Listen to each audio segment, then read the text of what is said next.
A lot of Van Halen and Sammy Hagar discussions going on around the rock world lately.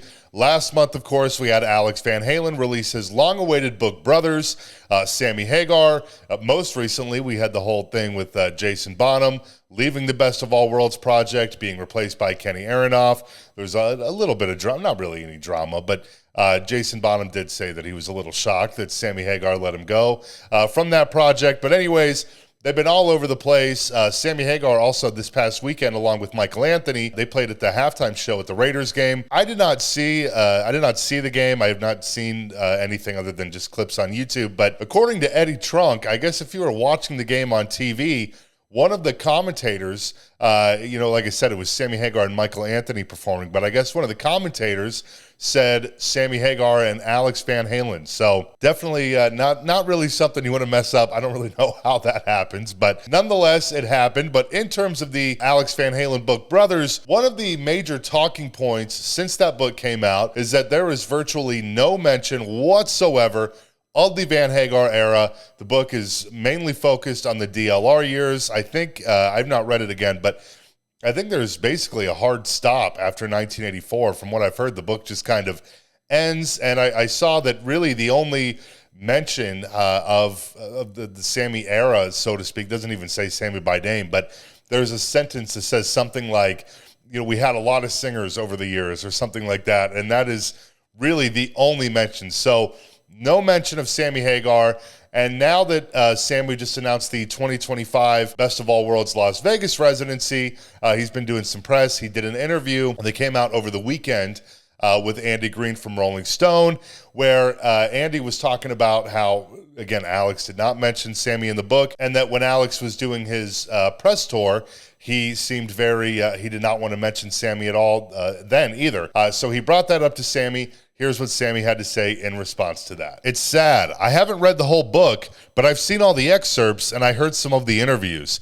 It breaks my heart because if I think what Alex is going through, losing his brother, never played with anybody else in his life, and then his health, when I saw how rickety he is, of course referring to those photos of Alex Van Halen using a cane, I realized no wonder he's not answering my call when I say, "Do you want to go out and play with us?" He can't. That breaks my heart because I can only put myself in those shoes and say, what if I couldn't sing and perform anymore? The thing that I did my whole life, the thing I devoted my life to, the thing that made me rich and famous and gave me the most beautiful life on the planet, and all of a sudden I can't do that anymore? I would feel like I was robbing the fans to start with. When you put yourself in his shoes, I'm saying, okay, I feel sorry for him. Why he left me out, I would like to hear him explain that someday, because I don't get it completely.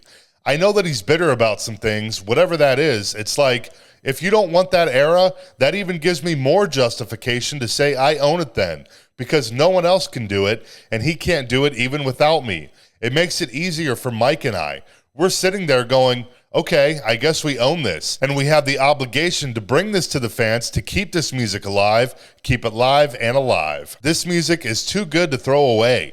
When you see the way these fans react, like I said, when we go out and play these songs, when we played 5150 and Summer Nights, it's like, oh my God. You're sitting there going, is this real? These people are happy. Andy Green then mentions that he recently interviewed Art Garfunkel, and I guess Art was talking about Mending Fences with Paul Simon.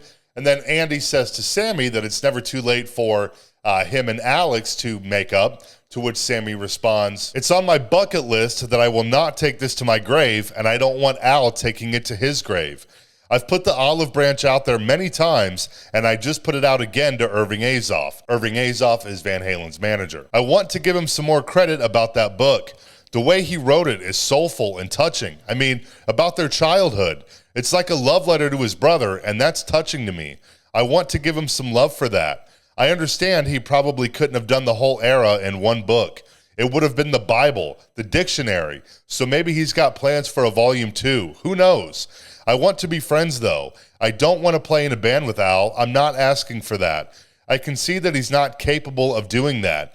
If he was, I'd be happy to play with him, but it's not what I'm looking for. I just want to be friends again." It's worth noting, I think it's been about 20 years since Sammy and Alex played together. It was the 2004 Van Halen tour. That was probably the last time they saw each other, honestly. But with both of them now in their 70s, Sammy is just a few years away from 80.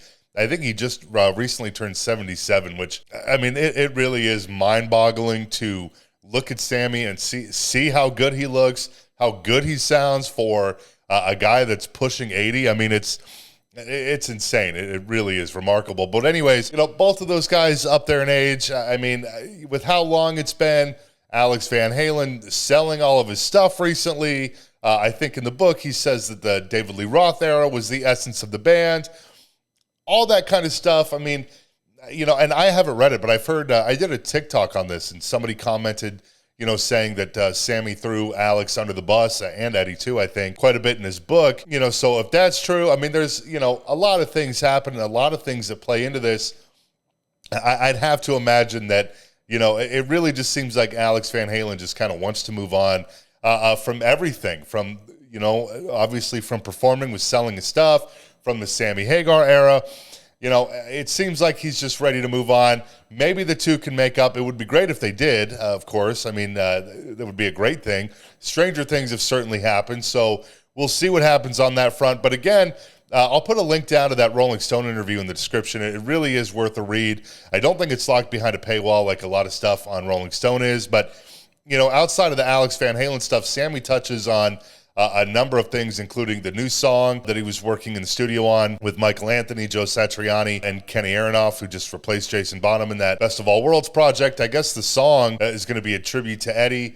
He also talks about reconnecting with Wolfgang at the Rock Hall induction. They were both there. Sammy was there for Foreigner, Wolfgang there for Ozzy. So all sorts of stuff in that interview, which I'll put a link to down below. You can check out. But that's all I got for you for right now. Thanks so much for hanging out. Feel free to drop a like and subscribe below if you feel like it, and I'll see you next time.